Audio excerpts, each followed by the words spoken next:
Theatr y Ffwrnes, Llanelli.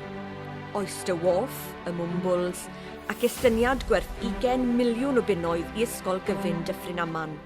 3 o brosiectau nodedig T. Richard Jones. Ac Aston Martin, St Athan. Wedi cystadlu'n erbyn cwmnïau cenedlaethol, TRJ sicrhaodd y fraint o gael ei dewis fel y contractwyr cyntaf ar y safle lle bydd SUV blaengar neu thyrwyr cerbydau moethus Aston Martin yn cael ei greu.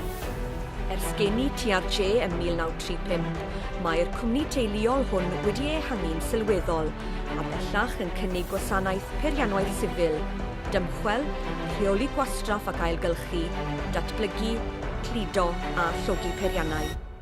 Mae safon a gallu TRJ wedi ei gydnabod ar lefel Prydeinig drwy gyfrwng gobrau built-in quality, considerate constructors a chyflogwyr prentisiaid heb ei ail.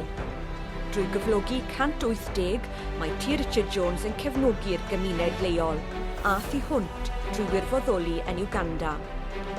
Adeiladu ar sylfaen gadarn, bu arwyddai'r TRJ ers y dechrau'n deg.